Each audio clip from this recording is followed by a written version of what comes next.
today I'm going to be making a Spanakopita, or there's also a Turkish version called a börek, and this is going to be using the Phyllo pastry that I made in another video. It's really easy to do and really tasty. So let's get started. I'm starting off with some spinach. Now this is fresh spinach, and all I did was chopped it up and put a teaspoon of salt on it. And as you can see, it's started to release its juices. You really don't need this to be cooked at all, because this will cook in the recipe. So, first thing I'm going to do is squeeze my spinach and get that into my bowl. Made quite a mess with this spinach, haven't I? Into that I'm going to be putting some really finely chopped onion. That's just one onion going into there. I also have 200 grams of feta cheese. I have here 2 good teaspoons of garlic granules, but you can use fresh garlic if you want to. I have a teaspoon of pepper, and I have a good teaspoon of sumac.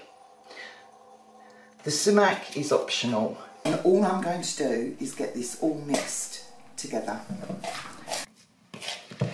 And there we go. That's our recipe for the filling made. Now we have our filling ready, we need to just make up our recipe. Now this is some Phyllo that I made and froze. So there's my Phyllo nice and ready. Here I have melted butter, and into that I'm going to put a couple of tablespoons of oil.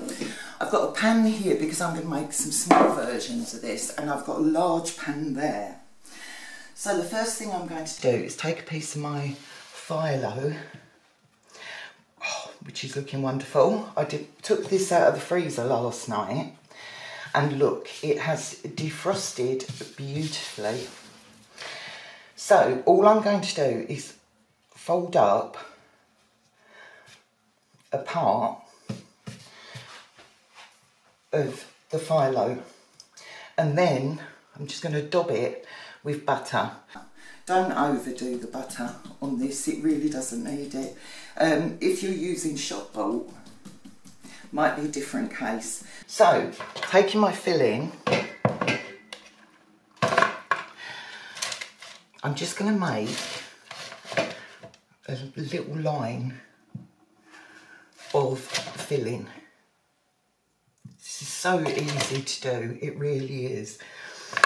There we go.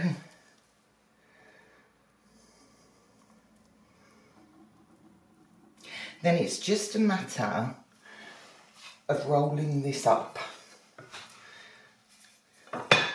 Here we go.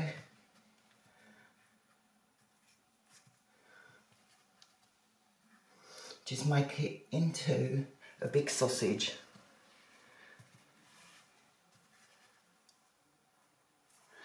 I'm just going to put a little bit of butter on the end because I want that to seal, and just keep rolling. There we go.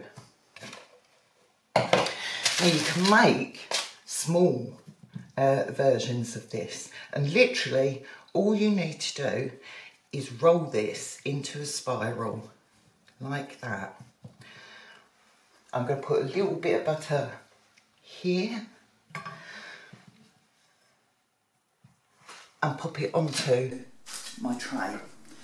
How easy was that? If you want to make a big version, you do need to oil your tray or it's going to stick. Turn it up, and I'm going to drizzle butter on, or flick it. I'm making such a mess here, but who cares? Who cares? It's my kitchen. Do what I want, can't I? There we go. Filling going in. Oh, looks wonderful already. Those colours are beautiful. Just get it along the edge here. I use this because it makes it easier to get that first fold going. Now you don't really need to seal the ends of this because we are going to be making it into a spiral. There we go. A little bit of my butter on the end just to seal that bit. And again, here we go. All you need to do is turn it into a spiral like this. There's our first piece in. Now I'm not going to bother with butter on the edge of that one because we're going to continue with that. Another piece of phyllo. The wider your phyllo, the quicker this is to do, to be fair. Right, flick my butter on because I want some layers in this. I don't want it to be all just full of phyllo. Now this time, although we do need the sausage bit, we're not going to turn this one into a spiral. We're just going to roll it into a long sausage like this. I'm hoping you can see because I do tend to put things in the way.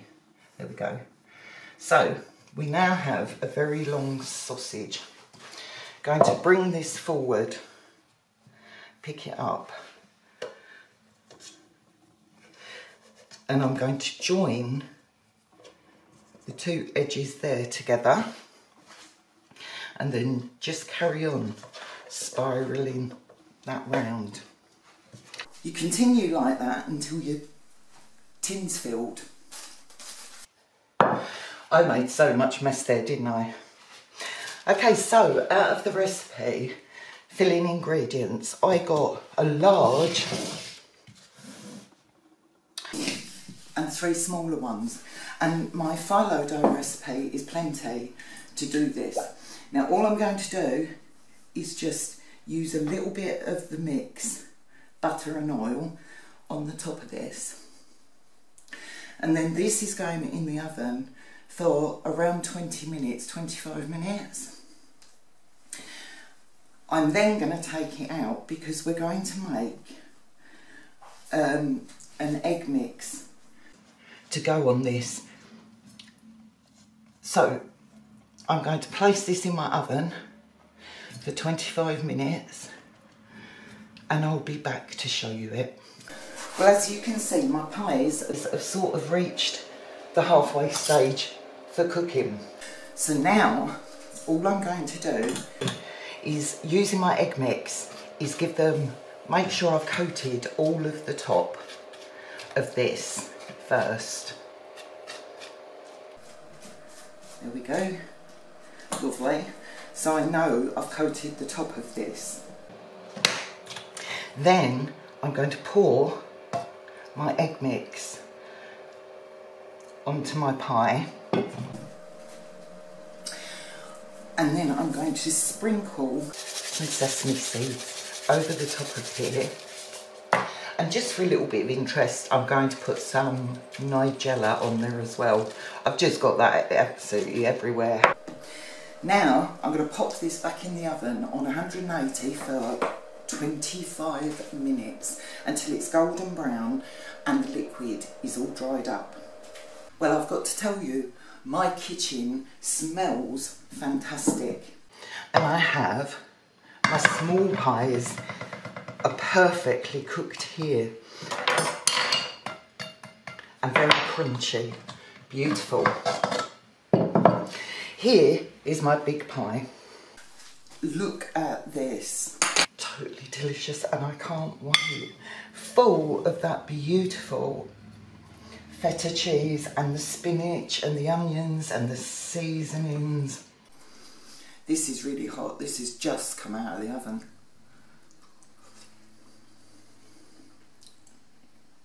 Oh wow, this is good.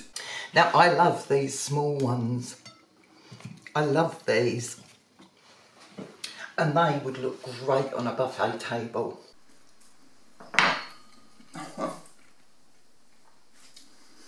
This is honestly delicious.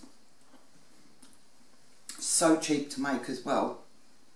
If you make your own phyllo, perfect. Phylo's just so easy to make, it's ridiculous, and you get better at it the more you do it.